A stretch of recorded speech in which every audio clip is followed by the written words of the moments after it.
உயிர்த்தெழுந்த இயேசு கிறிஸ்துவின் வல்லமை ஊழியங்கள் வழங்கும் வசனப் பெட்டகம். இயேசுவே கர்த்தர். இயேசுவையே தேவன் ஆண்டவரும் கிறிஸ்துவுமாக்கினார்.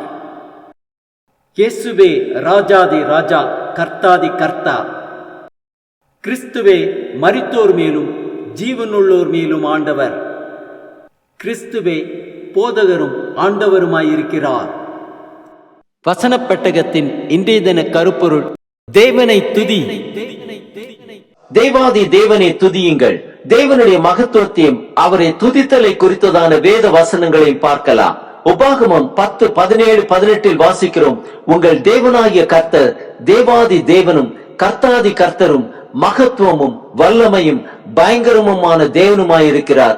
அவர் பட்சபாதம் பண்ணுகிறவரும் அல்ல, பரிதானம் வாங்குகிறவரும் அல்ல.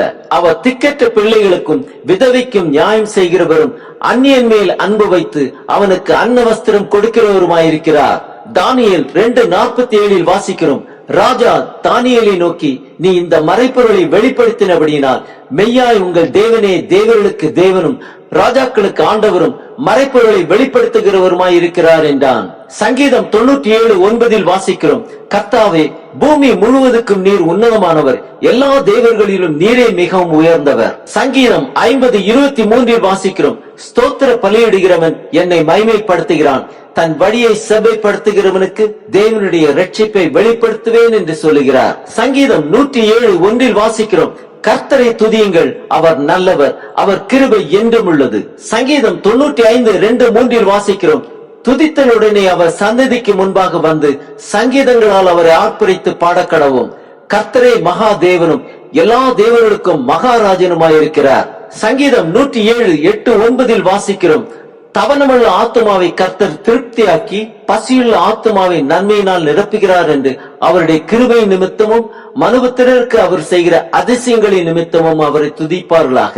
கொலோசியர் 3:17 வாசிக்கிறோம்: வார்த்தைகளினாலாவது கிரியைகளினாலாவது நீங்கள் எதை செய்தாலும் அதையெல்லாம் கர்த்தராகிய இயேசுவின் நாமத்தினாலே செய்து அவர் முன்னிலையாக பிதாவாகிய தேவனை ஸ்தோத்திரியுங்கள். சங்கீதம் 104 வாசிக்கிறோம்: அவர் வாசல்களில் துதியோடும் அவர் பிரகாரங்களில் புகழ்ச்சியோடும் பிரவேசித்து அவரை துதித்து அவருடைய நாமத்தை ஸ்தோத்திரியுங்கள். சங்கீதம் 9:1 வாசிக்கிறோம்: கர்த்தாவே, என் முழு இருதயத்தோடும் உம்மை துதிப்பேன், உம்முடைய அதிசயங்களை எல்லாம் விவரிப்பேன். சங்கீதம் 7:17 வாசிக்கிறோம்: நான் கர்த்தரை அவருடைய நீதியின்படி துதித்து உன்னதமான கர்த்தருடைய நாமத்தை கீர்த்தனம் பண்ணுவேன். சங்கீதம் 28:7 வாசிக்கிறோம்: கர்த்தர் என் பலனும் என் கேடகமுமாயிருக்கிறார், என் இருதயம் அவரை நம்பி இருந்தது, நான் சகாயம் பெற்றேன், ஆகையால் என் இருதயம் களி கூறுகிறது, என் பாட்டினால் அவரை துதிப்பேன். எபிரேயர் 13:15 வாசிக்கிறோம்: ஆகையால் அவருடைய நாமத்தை துதிக்கும் உதடுகளின் கனியாகிய ஸ்தோத்திர பலியை அவர் மூலமாய் எப்பொழுதும் தேவனுக்கு செலுத்த கடவோம். 1 தெசலோனிக்கேயர் 5:18 வாசிக்கிறோம்: எல்லாவற்றிலேயும் ஸ்தோத்திரம் செய்யுங்கள், அப்படி செய்வதே கிறிஸ்து இயேசுக்குள் உங்களை குறித்து தேவனுடைய சித்தமாயிருக்கிறது. ஆம், நம் தேவன் துதிக்கு பாத்திரர். உதடுகளின் கனியாகிய ஸ்தோத்திர பலியை இயேசு கிறிஸ்து மூலமாய் எப்பொழுதும் தேவனுக்கு செலுத்த கடவோம்.